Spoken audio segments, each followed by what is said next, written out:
Many older adults take aspirin every single day, but new guidance shows that they don't need to do that. Our 9 News Health expert, Dr. Pyle Coley, is here. And, why is it that so many adults think that they need to take aspirin? Well, it's funny. It's a phenomenon left over from the 1990s. Yes. We did a ton of research that said an aspirin a day keeps the doctor away, because at that time we had very few drugs in our armamentarium to prevent heart attacks and strokes. So it really did work. But more recent guidance in 2019, the American College of Cardiology said we should infrequently be using aspirin for people that have not already had a heart attack. These are people we call primary prevention. If you've had a heart attack or stroke, it's a whole different story. You definitely need that aspirin, and I want to be clear about that. But if you haven't, you may not necessarily benefit. You may actually be doing harm, increasing your risk of bleeding. And what we see is that almost a third of adults over the age of 60 are taking an aspirin a day to prevent heart attacks and strokes. So like that baby aspirin thing is what you hear about. So Yes. the people that make aspirin are probably not eager to share this. Well, and it's funny because we call it new recommendations, but these are actually recommendations since 2019. In 2022, the U.S. Preventive Services Task Force also said sort of the same thing, but human behavior hasn't caught up because we haven't advertised the fact that most of us who haven't had a heart attack and stroke don't need an aspirin a day to keep the doctor away. Now, I will say before you stop an aspirin, if you are taking it, you have to check with your doctor because there could be some other reason you might be taking it. But for many of us, this is really raising the question of what we're doing more harm than good, because we know aspirin thins your blood. Aspirin can increase your risk of bleeding ulcer, life-threatening bleeding, and we also know that the other medicines that we're doing, the cholesterol medicines, the blood pressure, the blood sugar, are doing far more than just the aspirin to prevent heart attacks and strokes.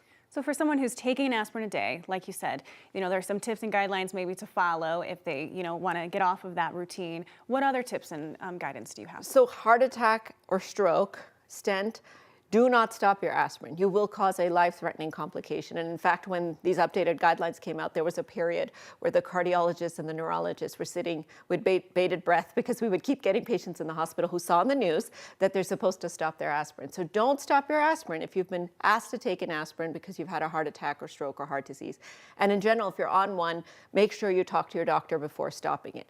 But on the other hand, if you're not on one and think you might benefit, that's the conversation to have with your doctor, because there are a subset of people who have not yet had a heart attack or stroke who are going to benefit. So this is not a one-size-fits-all, and that's the message here. We really have to customize based on your risk, based on your heart, based on your family history, your risk of bleeding versus your risk of heart attack and stroke, whether a little aspirin makes sense for you every day. So if you're doing it right now, you don't really know, continue it. But then, is this something I could just send a message in the portal, or do I have to go in to see a doctor? It's a great question. No, you can send a message in the portal. So this doesn't necessarily have to be a long, prolonged discussion. Can I stop my aspirin? And you'll get a yes or a no. If you're going to start, it's a little bit more of a nuanced discussion because there's risks and benefits. So they've done these randomized trials in older people. They've done randomized trials in diabetics.